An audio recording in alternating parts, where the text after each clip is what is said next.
Where's my little lammy? Come on for a bobo.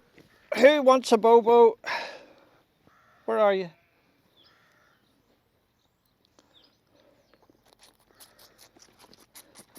Now, this week's story is a World War I story about a young private farmed a couple of miles away, but not very many fields away, and very sobering story. And when you look at the pictures of the folks and the old house and everything in it, I used to cut the hedges up past that old house, and there was a lovely big mirror hung in it. Now the house is all fallen down now, but time passes, time goes, all the folk in the photographs are gone, and that's life. Very sobering. It was a wartime story when you see how little values on life. Is that right, little lammy? Life hangs on a very fine thread. So, very sobering indeed, and just makes me think about eternity. So, just sit down on the sofa, close your eyes. This one's quite long, to hear the story of William Woods. I think that'll do you.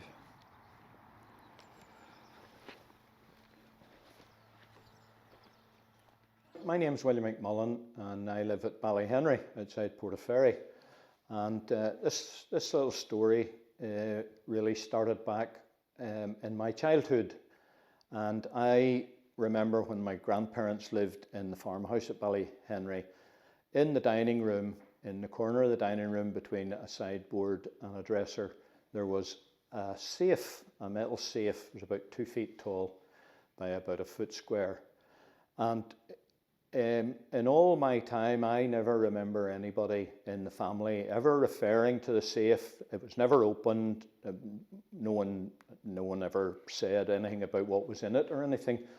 And years later, whenever my grandparents were long gone and my dad eventually sold the house and built another house, the furniture and everything came out of the farmhouse, and the old safe was moved out into an outhouse in the farmyard, and there it sat for many more years. And every now and again it got into the way, and one or other of us or both of us would lift it and heave it out of the way. And I asked my dad one day, quite a lot of years ago, what is in that safe? And my dad said, there's nothing in the safe, it's empty, but I don't have a key for it, and it's locked and we can't get into it, but it's empty. That's all I know about it. By pure chance, I went to shake the handle and I realised that the handle was quite free and turned.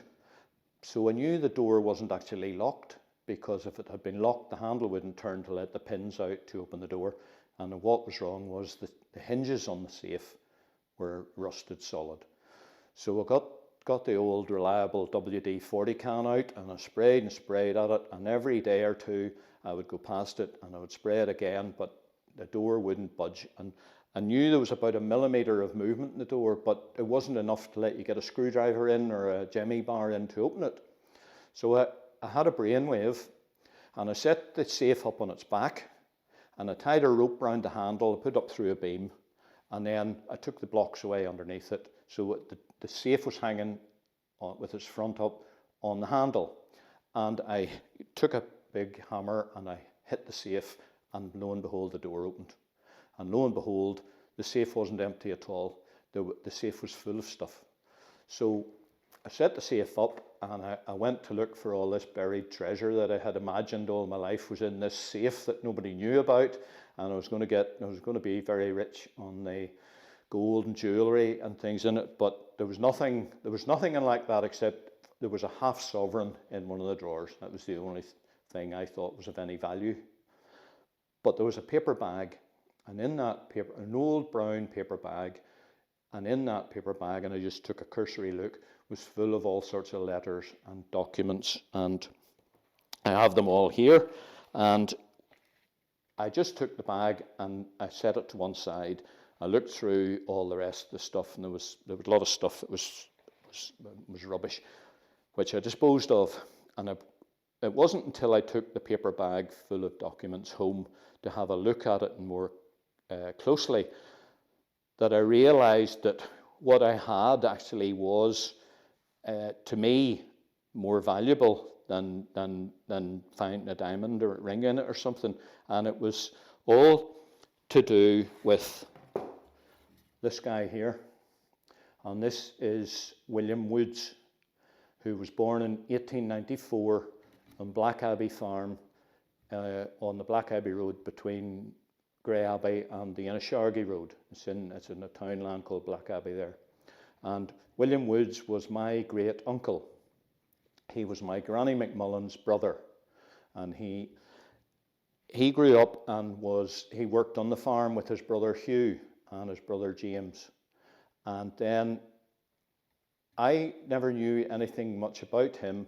All I knew was, and when I was growing up, was I was told that he had joined the army and gone off in World War I, and he had died and was buried in northwest France in a British war grave cemetery at a place near Boulogne, a place called Turlichton Cemetery, and that's where he rests today. So I hadn't really known any more about him. I knew that my grandmother had gone to school in the little church on the Inishargy Road, and I have a photograph here of the school group, and my grandmother's in that, and I often wondered, was William one of the boys in this photograph? And I don't know, because I don't have any way of telling who the names are in this photograph, but that little church is still there, and if you go past, the windows and the drain pipe are still exactly the same, and that's where she went to school. So the more I thought then about William, I thought he probably had spent his life on the Ards Peninsula at Black Abbey Farm, just working on the farm, and he probably hadn't gone very far. And I knew no more than that about him until I scrutinised these letters and documents. And basically they are a story of the last couple of years of his life. And William died in France on active service as a private in the British Army, but he didn't die from in the trenches, fighting in the trenches. He actually had contracted Spanish flu, and he died on the 4th of July in 1918. And I always felt very sad to think about that. You know, we had come through the war, and so many men had died fighting in the trenches, and he probably thought he was one of the lucky ones and had survived, and then to catch the flu and then pneumonia and then die from it, away from home with no family there. It was very sad. So the letters really I don't have all of his service records. I have applied to the British Armed Forces Records Office for them, but it can take months to get the records back. I don't have his medals, and no one in the family knows where his medals went. And one of my, another great nephew of his, who is the current farmer in Black Abbey Farm, Barry Woods, Barry has applied to get a replica set of his medals made, and he's waiting on those coming. So this really is the story of the end of William Woods from the Ards Peninsula, the end of his life in a Canadian field hospital in northwest France.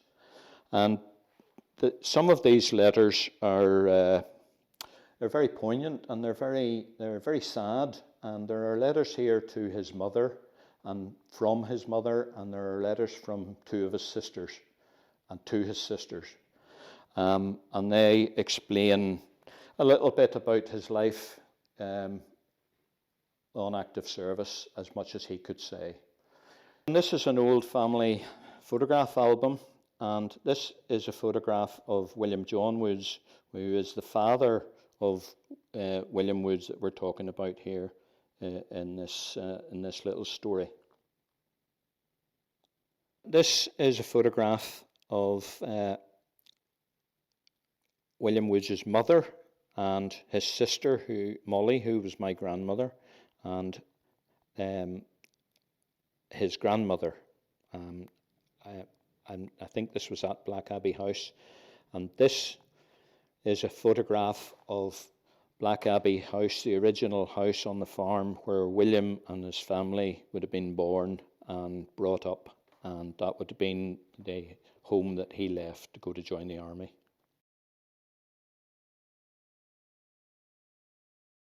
So this is a photograph of William Woods from Black Abbey in his army uniform, and in this photograph he would have been in his early 20s. I don't know exactly what age, but he died when he was 24, so we know it was before that. And this is a collection of the letters and documents that were in the safe that had been in my grandmother's house all the time. So I have a selection of them here picked out that might be of interest, and I might just show you a few and read a little excerpt out of some of them. So I don't know the date on this letter, but he's writing a letter to his mother, and he's in England at the time because he's addressed it from Pressheath and Salop, and he's talking about returning from a route march, and he's very tired, and he's obviously going to go back to Europe again. But in it he writes a very poignant and interesting little section here where he says, "I will be one of the first to be discharged, as I am in Group 1, brackets farm labourer." So unfortunately that never came to be, as he died in France. He describes the weather as fine. "I am sure the turnips could do with a shower. I think it's a lot better in Egypt than in France. Not so much shooting going on, and we certainly won't feel the cold this winter. I have a lump on my neck, and it has been troubling me a lot since I came back. I think I will be able to see the doctor, as it is getting bigger every day."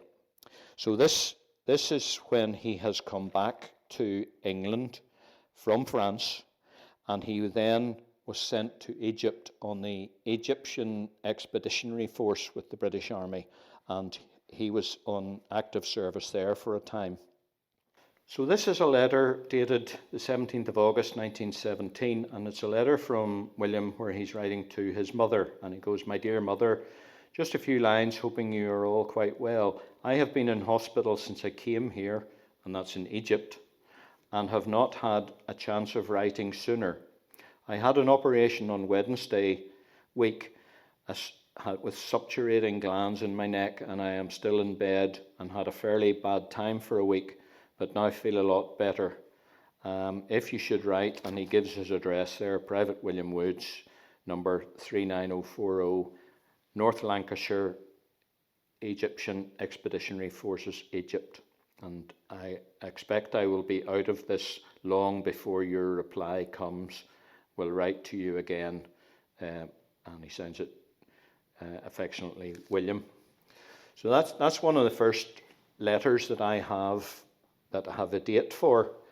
And then if we move forward into the following year, so William had joined the 2nd Loyal North Lancashire Regiment, and that's the regiment, the British Army, he was connected to when he died. Now, I don't have the records of how he came to be in that regiment, but he had been in France, and then he'd been sent to Egypt, and then he had come back after being in Egypt. He had come back to France again.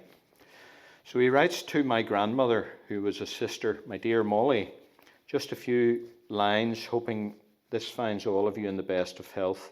I have got a very bad cold at present." And moving on. Next time you write, my address is the British Expeditionary Force, France. So he's in France. I'm still looking after the old Major yet, and I am enclosing one of his photos which I got from him. The one marked with a cross is the one.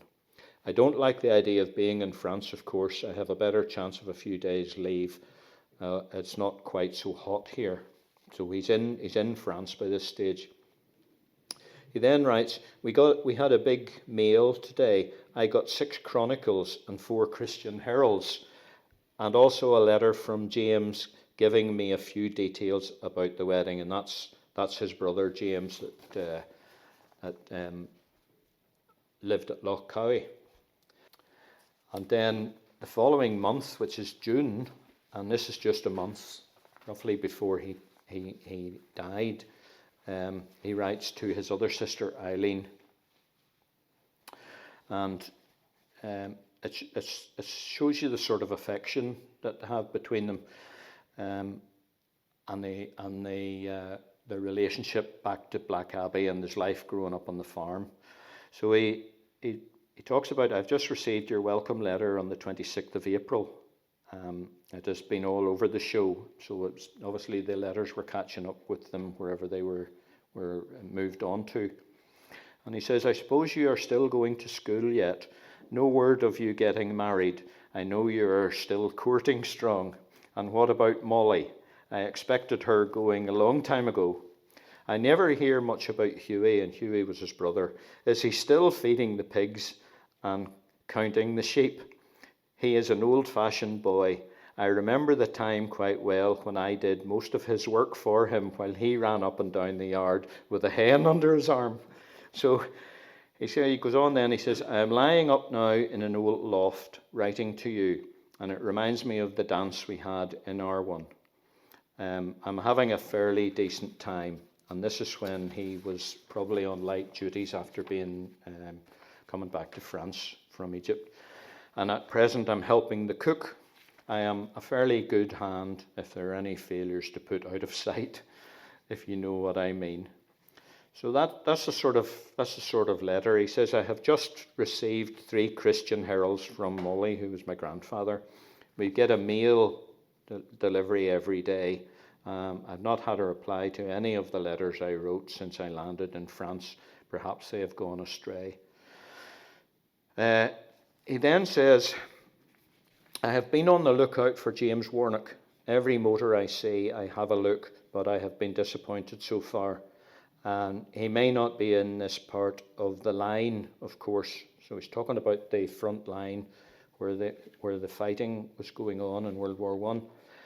And James Warnock, as many people would know, the Warnocks were from Ruban area, and he was a cousin. And he was in the army as well. I have not heard anything about getting home yet. I think it has fallen flat. We were also about getting leave. Sorry, I beg your pardon. It was all fallen flat. We were all supposed to get one, but never mind. The war will soon be over when they get conscription in Ireland. So he thought at that stage, in June of 1918, he was talking.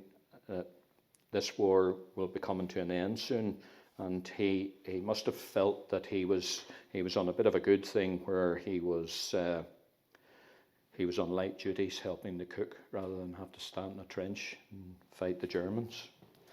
So the last letter we talked about was where William had come back to France and he was on sort of light duties, and then the next series of documents are in July in 1918, and the first one I have here is a copy of a telegram that his mother had written, and it was basically to the 3rd Canadian General Hospital in Bologna, and it was relating to him, and his mother had just got news that he was ill in hospital, and she said, wire just received, regret the sad news, wire developments, mother, and it's just signed Woods, Black Abbey, Grey Abbey, and it says, sorry to hear of your illness, wire by return, how are you, signed Woods. This next one is a telegram or a telegraph, and it's dated the 2nd of July 1918, so it's 2 days before William passed away, and it's from His Majesty's Service Preston, which was the War Records Office, and it was addressed to Woods, Black Abbey, Grey Abbey, North Lancashire Regiment, 2nd of July, Officer Commanding 3rd Canadian General Hospital, Boulogne, reports that Private 39040 William Woods, 2nd Loyal, North Lancashire, is dangerously ill. Request permission to visit be granted, and it's from the officer in charge. So he is basically telling William's mother that if she needs to go to France to visit him, she would have permission to travel there and visit to him. So that was 2 days before he passed away, sadly. William Woods passed away on the 4th of July 1918, and on the 5th of July 1918 an official letter was sent to his mother from the Infantry Records Office in number 2 Preston, and it goes, "Sir, it is my painful duty to inform you that a report has been received from the War Office notifying the death of number 39040 Private William Woods, 2nd Loyal, North Lancashire," and it says where he passed away, and the report is to the effect that he died from bronchitis, or bronchopneumonia, which was as a result of suffering from the Spanish flu virus. And it says, "By His Majesty's command, I am to forward the enclosed message of sympathy from their gracious Majesties the King and Queen, and I express the regret of the Army Council at the soldier's death in his country's service." And with that letter is a little letter here where the King commands me to assure you of the true sympathy of His Majesty and the Queen in your sorrow. He whose loss you mourn died in the noblest of causes. His country will be ever grateful to him for the sacrifice he has made for freedom and justice. And that is signed by the Secretary of State for War. I think it's Milner is the signature. So then William Woods' mother received a letter, and it was written on the 4th of July, so it was written on the day he died, and it was written from the number 3 Canadian General Hospital, British Expeditionary Force, France. And it is from the chaplain in that, the Presbyterian chaplain in that hospital, and his name was J.B. Naylor. And he writes, "Dear Mrs. Woods, I regret to inform you of the death of your dear son, Private William Woods, who passed away early this morning. I can assure you that everything possible was done for him by the medical officer and the sisters in charge of the pneumonia ward. Your telegram, which arrived last night, was read to him and gave him a great deal of pleasure. Upon hearing your message, he smiled and quietly said, 'Send them my love.' He was quite prepared for the great change." And that's a term I've never heard about someone passing away, but that's what's written here. "No better patient was ever in this hospital, and his passing was keenly felt by all who were able to serve him. As one of the sisters well remarked, he was a dear, good boy. In your sorrow, my heart goes out to you in deepest sympathy. I return the telegram which I did not answer because the War Office will already have notified you of your dear boy's death. Yours very faithfully, J.B. Naylor, Chaplain." So that was from the chaplain in the hospital where he passed away. And I have here a letter that was written in reply to the chaplain from William Woods' mother. And this obviously had come back to the family in his belongings. And it writes, "Dear Mr. Naylor, it is with a heart full of sorrow I write to thank you for your kind letter received of my dear son's death. It caused quite a shock to all of us." And she goes on to talk about how much the family would miss him and whatnot. She even goes on then to say, "If you ever should happen to be any place near here, say in Belfast, we would very much like to see you. If not too much trouble for you to write again, I would like very much to know where he is buried and if the grave is marked. Thanking you in anticipation. Yours in gratitude, Essie Woods. This is a lovely letter from a nurse called Edith M. Fraser, and she was a nurse in the No. 3 Canadian General Hospital in France, where he died. And it reads, "My dear Mr. and Mrs. Woods, when your telegram came 2 nights ago, your son was conscious, and I told him about it and asked him if there was any message he would like to send you. He said to give you his love and to say that he was not able to write himself. Captain Naylor, the Presbyterian padre, said that he would write to you again.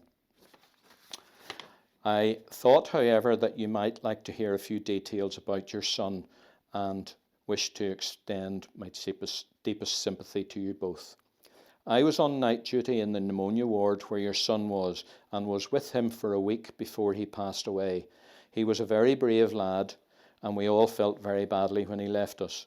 On Wednesday night, he was only partly rational, but spoke of you both frequently, and about 4 o'clock in the morning, he imagined that he saw both of you standing by his bed.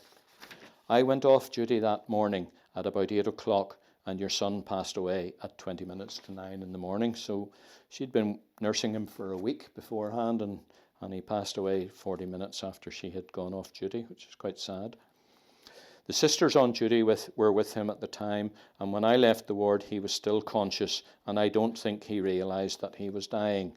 If there are any particulars you would like me to tell you that I have omitted, I will be only too glad to reply.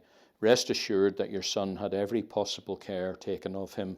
Again, with deepest sympathy, I remain sincerely yours, Edith M. Fraser." And that's from the nurse in the hospital. And you kind of forget that it wasn't just soldiers that were out in World War I risking their lives, that there were a lot of other people, and nurses were one of the most important. Nurses and the orderlies that were one of the most important, probably not recognised nearly enough. And this is now moved on to the 30th of July, so this is some 3.5 weeks after he died. And this is another letter from Edith Fraser, the nurse, and she's replying to William's mother's letter back to her, and she says, "My dear Mrs. Woods, your letter reached me a couple of days ago, and the two which you wrote after hearing of your son's death also arrived safely. I am so sorry you've been kept waiting for an answer, and I would have written immediately had I realised that you were expecting one. I haven't seen Captain Naylor since your letter came, but doubtless he has written to you." So the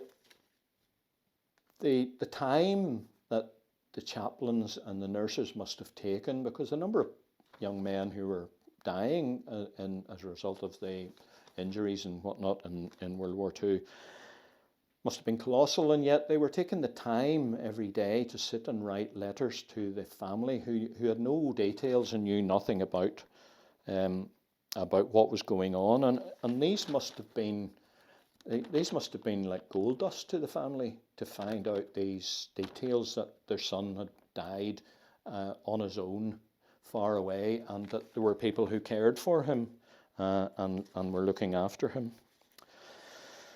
So then, moving forward, we start getting official letters from the British War Office, and this is on the 16th of August. On the 3rd of October 1918, we have a letter saying, "In continuation of the notification sent to you regarding the death of the late Private William Woods, I beg to inform you that an official report has now been received that he is buried in Turlickton British Cemetery, 1 mile north of Bologna, plot 1, row D, grave 22. And I have looked this up online and seen the satellite image, and you can see the actual grave that he's buried in if you go online. And the cemeteries there are pristine. They're so well kept, it's incredible. There's another letter from the War Office from the 16th of August the following year in 1919, where his mother is informed, I am directed to acquaint you that the sum of 7 shillings is due from army funds to the estate of Private William Woods, being the balance of pay due to him. So she was getting 7 shillings, which was what the army owed for basically for his life, I suppose. That's really what his life was worth. But then in December 1919, another letter came from the War Office, and in it says, I'm directed to acquaint you that the command paymaster is being authorised to issue you the sum of £11 and 10 shillings, being the amount that is due to the estate of Private William Woods. The amount is issued to you as sole legatee in accordance with his will. So he had obviously left a will saying that anything, if he should die, anything should go to his mother. Now, moving on, then, his mother must have wondered what had happened to any belongings that he had, and she had written a letter to the sergeant in Grey Abbey and it was the Royal Irish Constabulary then, because this was pre-partition of Ireland, and the Royal Irish Constabulary was the police force at the time. And she had written a letter to the sergeant in Grey Abbey asking how she would contact the War Office to get back the possessions that William had in his possession at the time of his death. And the sergeant has written a letter from the RIC office in Grey Abbey and this was on the 6th of August 1918, and in it he tells his mother the address of the War Office to write to and what details to pass on, and that he tells her to be careful how she words the letter in order to get the response from them that she wants. So she had also then written a letter, his mother had written a letter back to Sergeant Craig in Grey Abbey. And this is interesting because paper must have been scarce, because what she has done is here, she's taken an envelope that has been sent to her and she's opened it up and she's used the envelope as a piece of paper to write a letter on. And she writes to, Dear Sergeant Craig, please accept my best thanks for your very kind letter. It's not that he had very much that was very valuable, but he would never let his watch and chain and pocketbook out of his sight, and we would dearly love to have those. Again, thanking you. And it's signed, Sincerely yours, S.E. Woods. And she almost runs out of paper at the very bottom there because she hasn't got room to write it. So his mother must have applied then to the War Office to get the possessions that William had at the time of his death. And this letter has then come, this official document has come, and in it, it's addressed to Miss Elsie Woods. It should be Essie Woods, but it's addressed to Black Abbey, Grey Abbey, County Down, Ireland. So it's not Northern Ireland; it's Ireland at the time, which is again pre-partition. Will you please acknowledge receipt of the personal property of the late Private William Woods of the 2nd Loyal North Lancashire Regiment, and the property that he had in his possession at the time of his death is listed, and it's listed as follows: 1 letter, 3 unopened letters, 2 discs, 1 wallet, photographs, cloth shoulder titles, 1 knife, 3 pencils, 2 packets of cigarette papers, 1 ring, 2 coins, 1 key, 1 purse, 1 lanyard, and 1 address. And that's from Captain Wilson of the Infantry Records in Sessions House, I think in London. His pocket watch and his chain and his pocketbook were not in his possession at the time of his death. Again, like his medals, we don't know where they went, and no one in the family has those items. So whether he had them with him at the time of his death or not, no, we don't know. But we don't know anything about them. I have another letter here, which is from William Warnock, and he's another of the Warnocks from a Ruban connection, and he is in Kandahar Barracks in Tidworth in Hampshire, and this is in July 1918. So he's a cousin, and he at this stage has just heard that William has passed away, and he's just passing on his sympathy and his shock that William had died. So, and it remains your affectionate nephew, William W. Warnock. So that's nice to get that connection. That's as far as it goes. I also found a number of letters and envelopes in the safe, and these were all from people around the Ards Peninsula and from Belfast and further afield, and they were sympathy letters written to William's mother. And the interesting thing about them, which I had never seen before, is the letters and the envelopes all have a black border around them. And when I asked someone about those, that was a thing in World War I and afterwards, where they were mourning letters and mourning envelopes. If you got those in the post, you knew that there was someone sending their sympathy and their condolences. And I have a collection of those as well from all people that were friendly and knew his mother in the Ards Peninsula.